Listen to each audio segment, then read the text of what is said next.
Warning, this content is for entertainment and educational purposes only. This video is brought to you by First Detachment Nutrition. Battle tested, expert formulated. Use discount code AB10 at checkout for 10% off.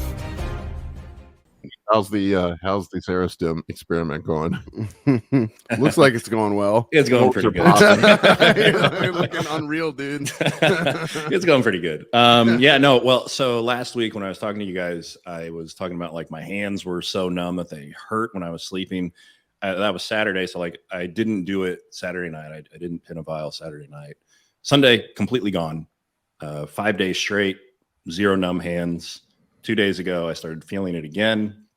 Last night, felt it significantly. So I'm probably going to take another day off today and then start back tomorrow. And that seems to keep all the negative. Like that's the only negative that I'm experiencing. So to clarify, you're saying you took 1 day off. 1 day off. Consumed every day, and it took 4 days for the levels to accumulate to such a point that you have edema in your hands. I mean, I wouldn't call it edema because like my hands aren't like swollen or anything. It's like I feel like something like with my nerves, something gets impinged in like my armpit and my whole arm. The brachial plexus gets compressed. Yeah. And then, so 1 day off, it goes completely away and it takes about 4 or 5 days for it to come back. Well, I guess I should have said carpal tunnel. Yeah. Because pregnant women often get carpal tunnel. Yeah. And that's from edema, but it's not localized edema. It's just they're holding so much extra water that they end up getting carpal tunnel. Yeah. And I think the mechanism's the same. It's just sodium retention at the kidneys. And it takes you 5 days to build up.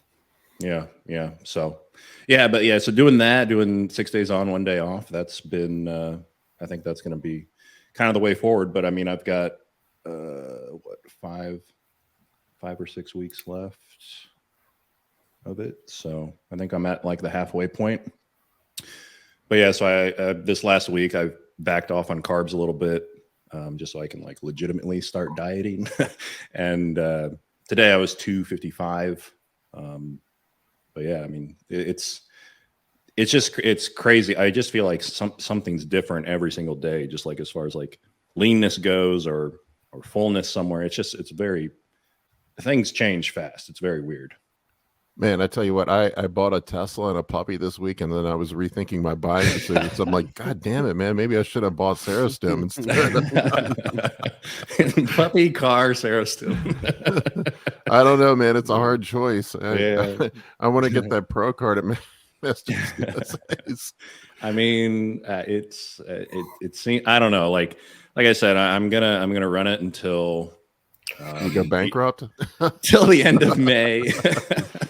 I'm going to take June off of it. And then, I see what happens in June as far as like, how much water weight comes out or how much, how flat I get from coming off of it. But I'm going to take June off when we go on vacation and then, make a decision whether or not to continue or whatever. So I won't name who, but I had a friend who has a friend that's a pro bodybuilder and said that's the exact protocol they run with the HGH. Huh. It's camp. I won't name a name.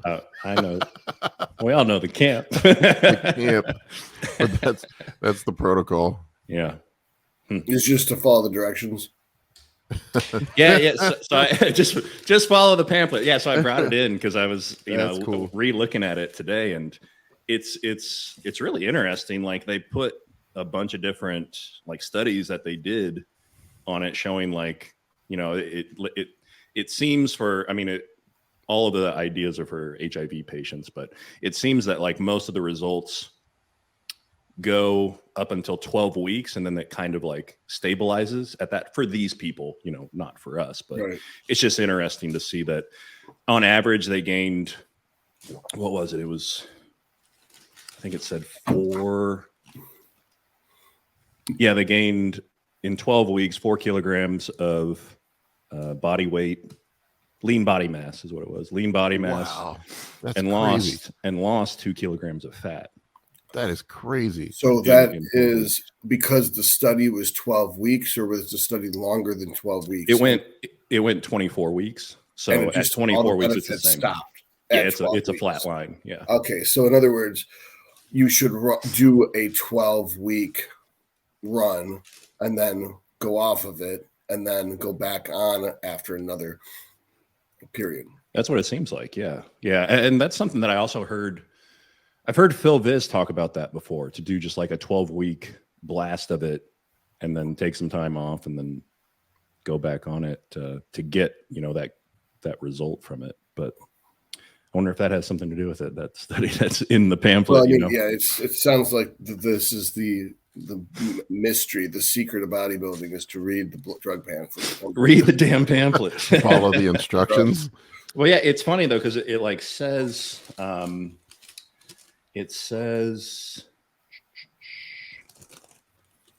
dosage and administration. It says, let's see, the starting dose of Serostim should be 0.1 milligrams per kilogram subcutaneously. Then it has a little chart. It says if you're over 121 pounds, you do 6 milligrams subcutaneous daily. So the whole vial, 18 IUs, and that's at 121 pounds. Like that's half of me. So it's like, should we do 2 a day? No.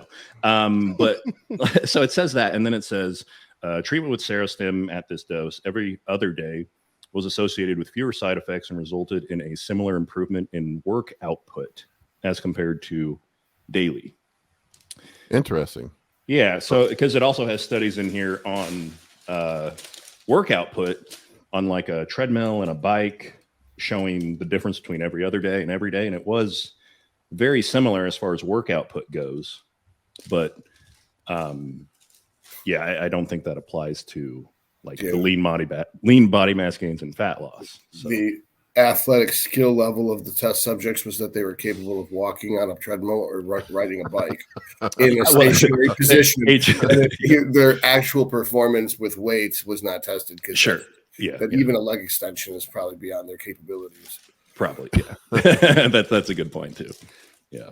Yeah, that's the other thing is all this is on HIV Plus patients. their patients are 121 pounds. 120 pounds, yeah. I remember once I was reading a study and it was like saying, well, they're trained athletes. I'm like, did you look at their starting bench press? And they're like, no. I'm like, their starting bench press was 130 pounds. Yeah. It's like, that's not a trained athlete. That's like an 11-year-old child. that brings up something else. Like I've had people message me. They're like, I just did my first cycle and I gained 80 pounds. Whoa, Ron Burgundy. What's up, dude? Baxter just ate a whole wheel of cheese. That'll get me one 18 unit vial system, right? Well, about half worth. About half of one. There we go. Thanks, Ron. Not even a question. It's just giving money. Appreciate it, buddy. Yeah. Shit, I forgot what I was saying. San Diego means whale's vagina. Oh, yeah. No, I was talking about guys that are like 120 pounds being like, my first cycle, I gained like 80 pounds. And it's like, well, you weren't even close. You went from a completely like nothing state. Like you're not even close to the natty potential, You like, use nitrous to get up to 60. Yeah. Yeah. But it's 0 to 60 was 1 second. It's like, hey, you hit the nitrous to go 1 up to 60. Yep. Yep. Well, that's interesting, man. I'm curious now. So it makes me wonder. I mean, I usually run generics. I'm wondering if like I should just pin the whole thing and like do every other day. Well, that's found that too. Is like, why does it have to be Serostim? If the magic isn't the drug, because the drug's still the same molecular length. HGH. I mean, it's either a 191 amino acid or not, right? It's binary. Why even bother getting the Serostim? Just shoot 18 units, which is basically what another pro I was talking to, who actually, I'm a pro, but I'm not this type of pro. I'm like, he's like one of the real famous pros. He's like, all my friends are doing 20, so I just started doing 20 of the generics. Yeah, I mean, I think I could just ask him right now if he takes it. We call it at night, but. Yeah, so that's it's definitely something, but because like Skip Hill was talking about, he just started Serostim, and he said he had been on generics forever. And he said his issue with generics was he could only take the dose up so high before the edema all over, that the side effects were just entirely too strong to be able to go up any higher. And he said he's titrating up his Serostim dose. Like he talked about this on the Think Big podcast, but he said he was titrating up his Serostim dose, and he's like, I'm not seeing the same thing that I'm experiencing. Like the thing that I was really scared about was, am I going to get like lower extremity edema, like pitting edema in my feet, my ankles, my shins? Because I've had that before a long time ago, but I'm really surprised that I was able to just go straight to 18 IUs, and I don't see any of that. Like my feet, if anything, they look, as dry as ever. Like so it's really weird. With Humatropin, they added in mannitol, which is a diuretic. And I didn't know that until I read the insert. Maybe if you check on that insert when it looks at inactive ingredients, you might see that it's got a diuretic in there. Then we've got a question from Aladdin. How can you list a diuretic under inactive ingredients? Because they don't want you to know. It might be listed under other ingredients. But so the answer is, the idea behind GH is that either, I think it's through the IGF-1, it causes satellite cells to migrate to the muscle fiber itself, donate a nucleus, and once a cell has enough nuclei to support two cells, once you've got twice the number of nucleuses you need, then you can split, and you have hyperplasia, and it splits into two cells. And that's something that's supposed to occur only with GH as a drug, although in theory, MGF, which is mechanogrowth factor, is a paracrine hormone released by muscle, similar to IGF.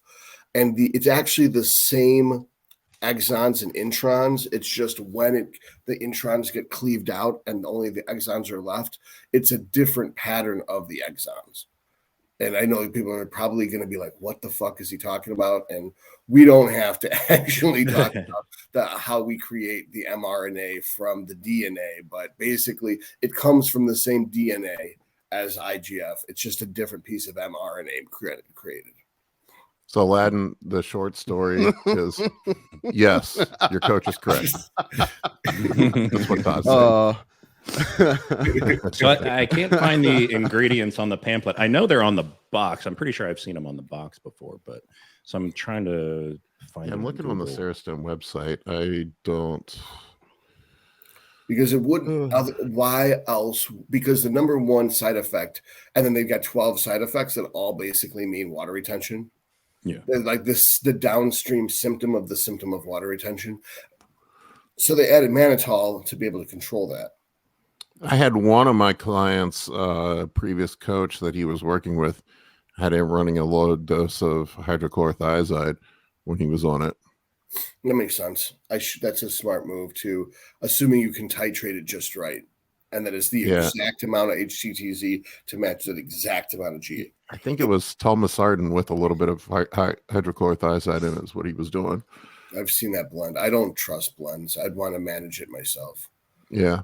For coaching or consultations, head over to www.anabolicbodybuilding.com to book your spot today. I can help you with optimizing hormones, fat loss, muscle gain, physique, athletic performance, nutrition, and health.